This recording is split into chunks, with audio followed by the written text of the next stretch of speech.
Hello guys and welcome back to my channel. I hope you are having a wonderful day. In today's video, we're going to talk about the July choices for Book of the Month. If you don't know what Book of the Month is, Book of the Month is a book subscription service where you can choose hardcover or audiobooks each month. Book of the Month starts at a price around $12.50 to like $17.50 a month. They have 3 different plans. They have a 1 book month credit that starts around $12.50. Then if you have the 2 book a month credit, your total for the month would be $31 and some change, but that averages to around $14 per book.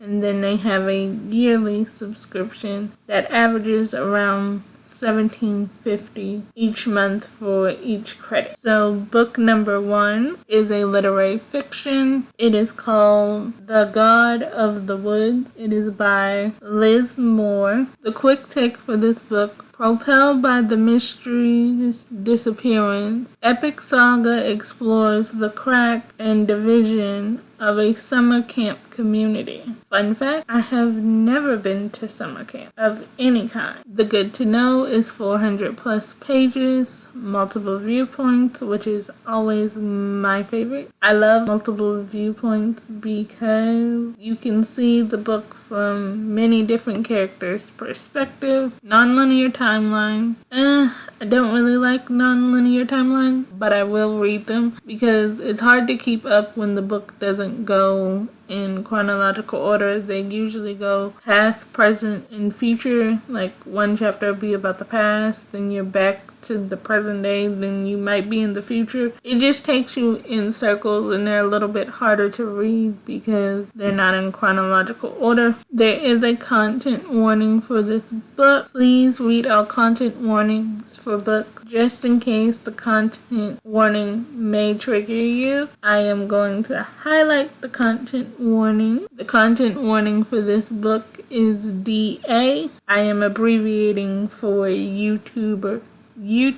purposes, but the content warning is highlighted on the screen, and please read our content warnings before you pick up a book just in case a book's content may trigger you. Synopsis for this book: when a teenager vanishes from her Adirondack summer camp, I'm pretty sure I said that incorrectly, 2 worlds collide. Early morning, August 1975, a camp counselor discovers an empty bunk. It was occupied by Barbara Van Laar, has gone missing. Barbara isn't just any 13-year-old. She's the daughter of the family that owns the summer camp. Now that is interesting. And employs most of the region's residents. And this isn't the first time the Van Laar's child has disappeared. Why do they keep disappearing? Is a question I want to know. Barbara's older brother similarly vanished 14 years ago, never to be found. So was he the same age as Barbara when Barbara disappeared? As a panic search begins, a thrilling drama unfolds, chasing down the layered secrets of the Van Laar family and the blue-collar community working in its shadow. Moore's multi-thread story invites readers in a gripping dynasty of secrets and second chances. This one sounds interesting, and I really want to know why both kids disappeared. Remember, there is a content warning for this book.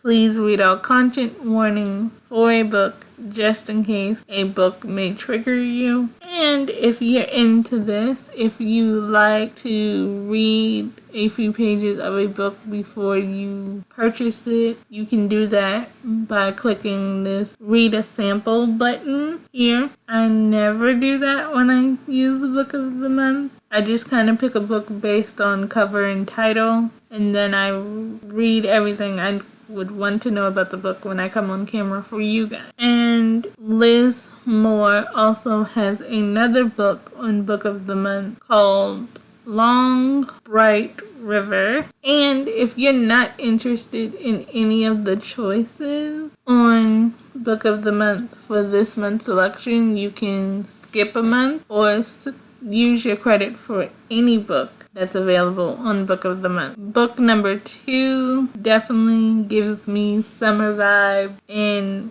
makes me want to go sit in the pool just based on the cover. I don't like to swim, but I will sit in the pool. Love it. Just sitting there, but the swimming part, don't really like. This book is an historical fiction. It is called Husband and Lovers. Sounds like this book might be a little bit spicy. This book is by Brita Williams. I apologize if I messed up the name. The quick take for this book: from post-war Cairo.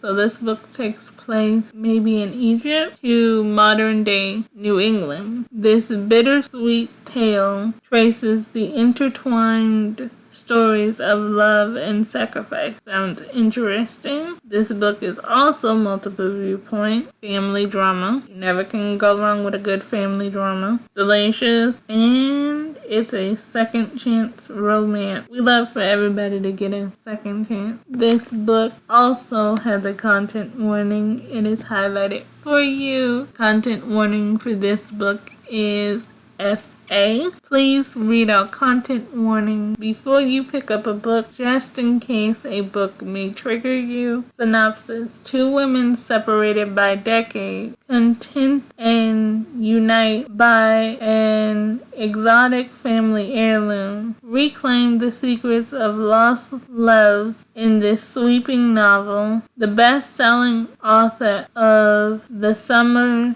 Wives, New England 2022. 3 years ago, single mother Mallory Doon received a telephone call every parent dreads. Her 10-year-old son has been airlifted from summer camp with acute poisoning from a toxic death cap mushroom, leaving him to fight for his life. Okay, that is very sad, and I've never heard of this particular mushroom. If anybody has heard of the death cap mushroom, please let us know down in the comments, because I've never heard of that mushroom. Now I'm searching for the donor kidney that will give her son a second chance at a normal life. Mallory's forced to confront 2 harrowing secrets from her past: her mother's adoption from an infamous Irish orphanage in 1952, and her own all-consuming summer romance 14 years earlier. Her childhood best friend Mark Adams, one of the world's most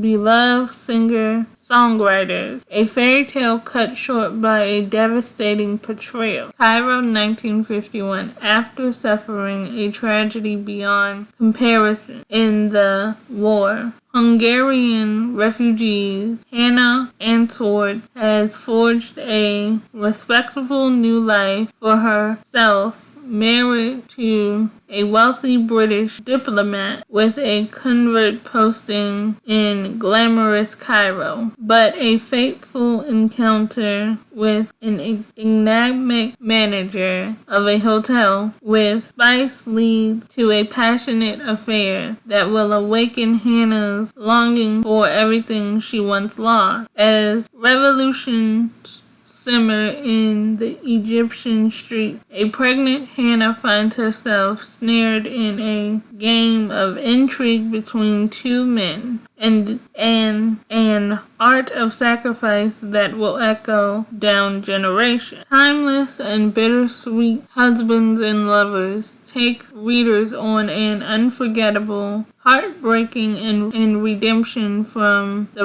revolutionary fire mid-century Egypt to the money beaches of contemporary New England. Acclaimed author Brita Williams has written a prominent and beautiful voice novel of human characters entangled by morality, complex issues of privilege, class, and the female experience inside a world brought shimmeringly to life. This one also sounds interesting. There is a content warning for this book as well. It is SA, and please read all content warnings before you read a book, just in case a book may trigger you. Book number 3 was one of my choices. I love the purple cover. It also intrigued me because it's a thriller, and I haven't read a thriller in a while, so I was ready for a good thriller. It is by Sarah Paskin. It is called House of Glass. The quick take: who killed the nanny? The question lies at the heart of this story of a family coming undone in a creepy DC mansion. Does it always come down to money? In these thrillers, does it always come down to money? The good to know is psychological, creepy, whodunit, which I love a good mystery, and marriage issues. Synopsis: on the outside, they were the golden family with the perfect life. Everything that looks perfect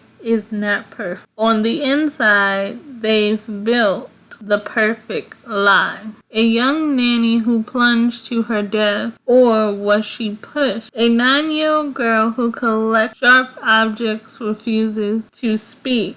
Okay, number 1 question already. Why do they allow a 9-year-old girl to collect sharp objects? A lawyer whose job is to uncover who in the family is the victim and who is the murderer. But how can you find out the truth when everyone here is lying? I'm already very intrigued by this, but I still want to know why they let a 9-year-old girl collect sharp objects. Rose Barclay is a 9-year-old girl who's witnessed the possible murder of her nanny in the midst of her parents' bitter divorce and immediately stops speaking. Stella Hudson is a best interest attorney appointed to serve as counsel for children in custody cases. She never expected her client under 13 She never accepted clients under 13 due to her belief. She never accepted clients under 13 due to her own traumatic childhood, but Stella mentored a revered judge, believes Stella is the only one who can help. From the moment Stella passed through the iron security gate and stepped into the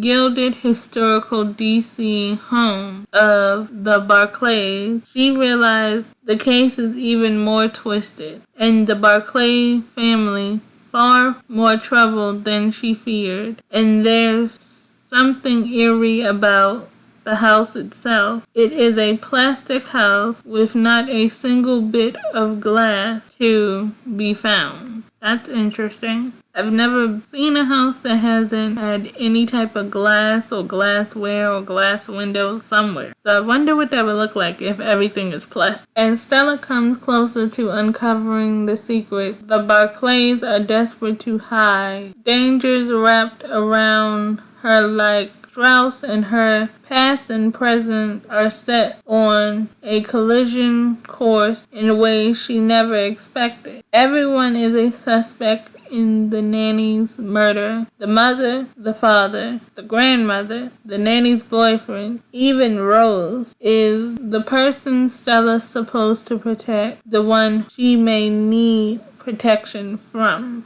Okay, I'm definitely very intrigued by this book because it seemed like everybody got an issue. And what is the purpose of not having any type of glass in the house? Or is this a thing like you shouldn't judge people before you meet them, or where it says people that live in glass houses shouldn't throw stones? That's kind of what the title's giving me, since everybody's a suspect and this stranger is walking into a situation she know nothing about, but she also has a traumatic past that possibly could be clouding her judgment because she already know what she went through. I have so many questions for this. So this was one of my choices. And Sarah Paskin also has other books on Book of the Month. They are called Gone Tonight, The Golden Couple, You Are Not Alone, and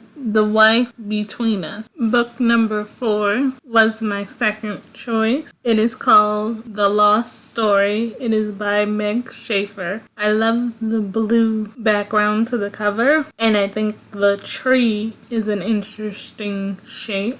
Like, it's standing tall, but it's also, like, reaching to the right. Like, it could just, like, reach out and grab you. It gives me that kind of vibe. This book is a fantasy. The quick take. Let this fairy tale for adults fill with unicorns and hidden kingdoms, enchant you with a fable of second chances. This book does have a content warning too. The content warning is CA. It is highlighted for you. Please read all content warnings before you pick up a book, just in case the content may trigger you. Synopsis. As boys, best friends Jeremy Cobb and Rafi Howell went missing in a vast West Virginia state forest, only to mysteriously reappear 6 months later with no explanation for where they've gone or how they survived. I'm glad the boys were returned safe. Do they have like no memory of what happened to them? Is that why they came home with no explanation, or did something happen to them and they blocked it out based on how traumatic it was?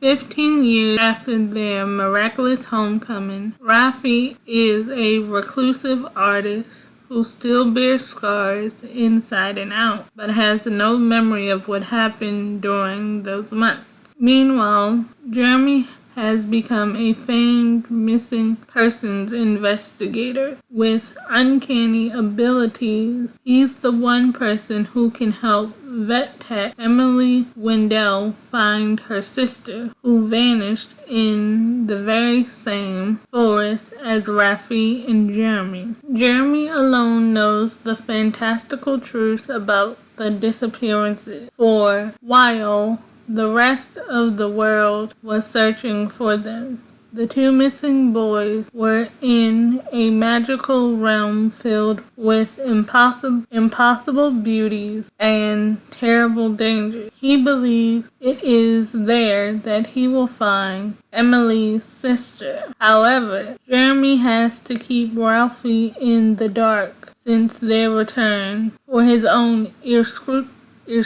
inscrutable reasons. But the time for burying secrets has come to an end as the quest for Emily's sister begins. The former lost boys confront their shared past, no matter how traumatic the memory. Alongside headstrong Emily, Rafi, and Jeremy return to the enchanted world they called home for 6 months. Only then they can get back everything and everyone they've lost. This one sounds interesting to you. So how do they automatically return? Like, do they wipe their memory before they return them, or do they think they wipe their memory and then return them? Like, how do they return? Do they walk into a tree to get into this enchanted place out of curiosity? Remember, this book does have a content warning. Please read all content warnings for each book before you read them, just in case the content may trigger you. The content warning for this book is CA. Meg Schaefer does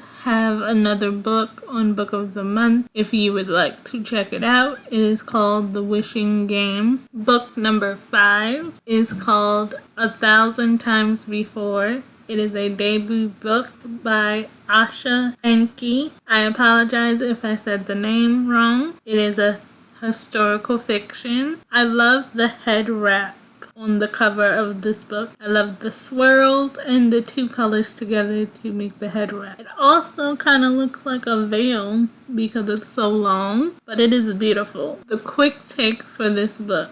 3 generations of women are woven together by a magical tapestry depicting their family, past, present, and future. The good to know is LGBTQ plus themes, nonlinear timeline, friendship, female friendships, and magical. It seems like all the books this month are either multiple viewpoint, nonlinear timeline, or they have an LGBTQ plus theme. This book does have a content warning. The content warning is highlighted. The content warning for this book is a depiction of death. And I know you have heard me say this multiple times in this video. Please read all content warnings for books just in case the content may trigger you. And like I said, I know you hear me say this a lot in this video, but it is so important for you to read content warning for books, just because if they trigger you, it's not good for your mental health to be triggered. And sometimes that can be avoided just by reading the content warnings for books. So it is very important that you do so. And yes, I understand hearing me say it is probably repetitive and annoying, but it is important for the sake of your mental health. Synopsis: a heart-trending family saga following 3 generations of women connected by a fantastic tapestry through which they inherit the experiences of those that lived before them, sweeping readers from partitioning era India to modern-day Brooklyn. Ayuka is finally settling down with her wife Nadia to respond to a question she's long avoided. Should they have a child? The decision is complicated by a secret her family has kept for centuries, one that Ayuka, which I'm pretty sure I'm not saying that name correctly, will be the first to share with someone outside of their bloodline. The women in her family inherit a mysterious tapestry through which each generation can experience memory of those who came before them. I could see how that could be complicated, but if you're seeing what happened in generations before you, on the flip side, it can also keep you from repeating past generational mistakes. But I can also see how it can be a hindrance because you're always worried about what happened before you. Ayuka invites Nadia into their lineage, carrying her through its past. She reveals her grandmother's Alma's life. Once a happy child in Karachi, Alma immigrated to Gawagwa during partition, witnessing violence and loss that forever shaped her approach to marriage and motherhood. Alma's daughter, Arwani, bears the weight in her own blood in 1974, when gender equality and urban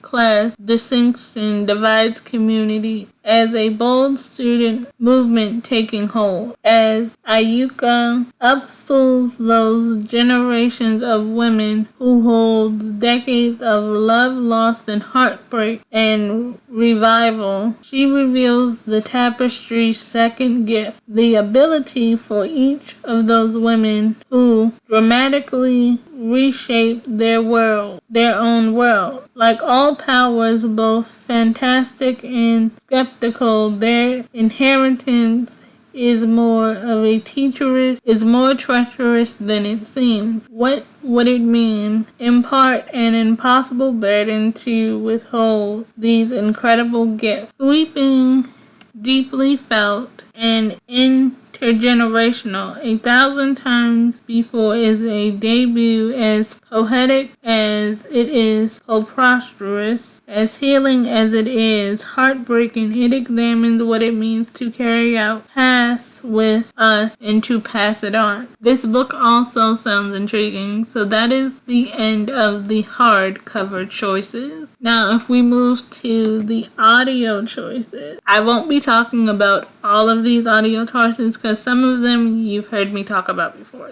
You heard me talk about Honey before. I talked about that last month because Honey, the hardcover book, was June's choice, and I do have that book with me. I haven't read it yet, but this is more about 90s music girl group going solo. Under Your Spell is new to me, so I don't know what this is about.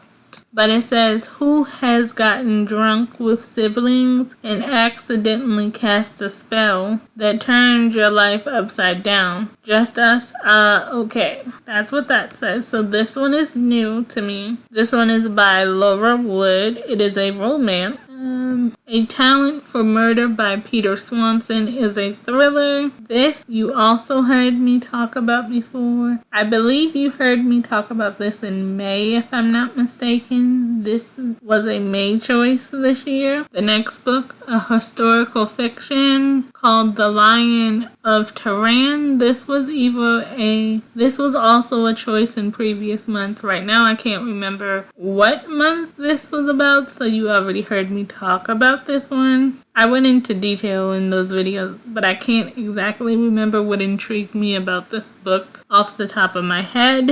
And the last book is new to me. It's a thriller by Caro Carver, and it says, white sand beaches and luxury villas turn out to be dangerous distractions in this deliciously dark island thriller. So that one sounds intriguing. And then this one, Margot's Got Money Troubles, was a June choice. You heard me talk about this book as well. This one, if I remember correctly, has something to do with a girl getting pregnant by her college professor and becoming a single mother. But I do remember this is a June choice. So if you really want to know more detail about this and the Honey book, I know for sure Margot's Got Money and Honey were last month's choices, so just check out last month's video. I'll link it in the description box and up in the card. So I hope you guys enjoyed this video. Remember, I'm always thinking of you, sending my love, and bye for now.